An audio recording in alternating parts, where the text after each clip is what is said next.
This video, we're going to be going through our Unreal to Blender pipeline using the Unreal Native USD importer and exporter. It's much improved after Unreal 5.4 and above.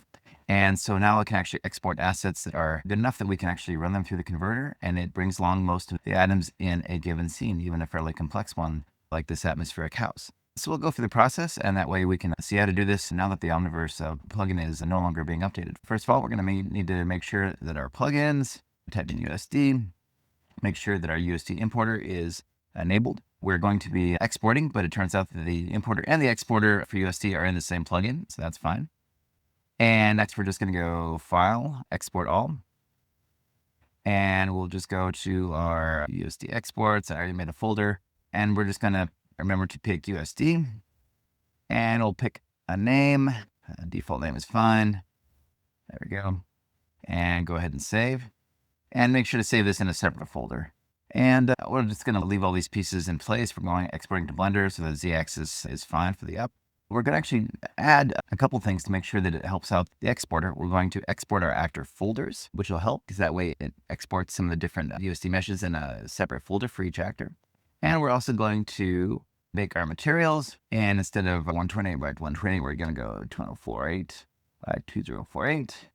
Okay, that should be fine. Most of the rest of these things we can leave as a default. And let's go ahead and export.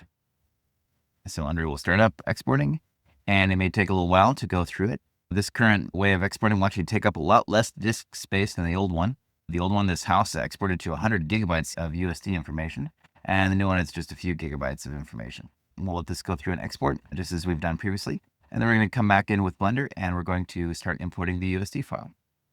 Okay, we have completed exporting. So let's go over to Blender and start our import process. And we're using Blender 4.4. Should work with 4.3 as well. All right, so we're going to start off and let's make sure we have our correct add-on. So add-ons. We need an add-on at version 120 or above, all right, which we have. So we can hit A to select everything, X to delete, just to give ourselves a clean scene. Click N to open, auto shot. And we're going to unroll our Unreal to Blender. And we're going to pick our USD asset that we just generated. So we built that in USD exports. There we go. And we will pick our House War Night Lumen 01. All right. Click accept. All right. And let's move this up a little bit because we're going to want to actually see the process. So we'll drag that up again. We'll hover our mouse over here and hit Shift F1 a couple times to toggle over to the asset viewer. And here we can see we actually have some assets from another Unreal to Blender conversion, so we don't need to worry about those right here. We're going to change the view to just the current file, and so that way we don't see any extra assets. Okay, and I'm going to open up my system console window over here just so we can see what's going on. I'll move it out of the way. All right, I'm just going to click Make Assets. And it's going to start working on making our assets in the browser. I'll move this over here. So it's going to import all the different USD assets. Okay, and here you can see it is going through. It has generated all the assets. And what it's going through now is it's going through and rendering all these different assets and rendering the previews for all of these. You can see it's going through and individually rendering all the different pieces of it. It takes a little while to do this. And you want to make sure not to save the file until these previews are done. Otherwise, it will not go through and complete the previews. So you can go through and you can see where it's generating previews at any given time. Here's all the books. Quite a few assets in this particular scene. All right. And so when we can scroll up and down, we can see that all of our assets have rendered. We can go ahead and go to File, General Data, Pack Resources. There we go, just to check. And hit save. All right, so we have now saved our assets.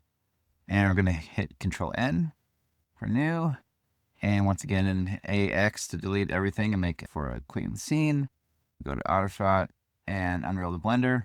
Once again, we're going to pick our same USD file.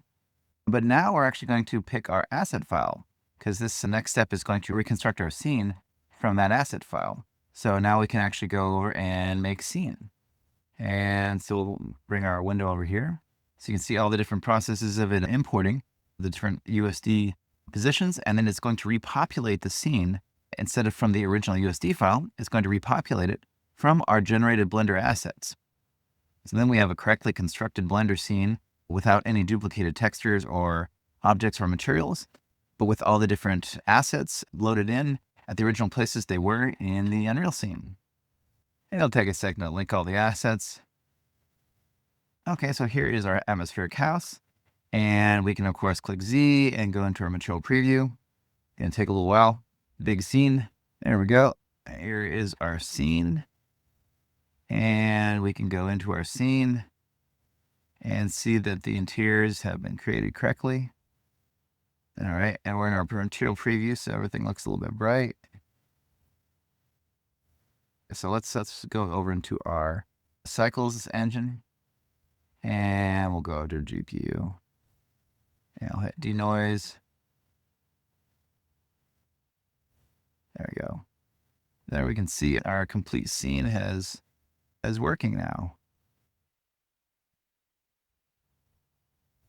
And is brought through the materials and textures largely intact.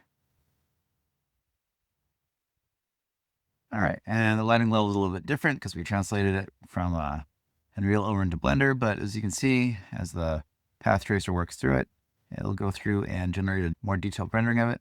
And you can see that our materials have largely come through intact. There's certainly some tweaks, but most of it's here. All right.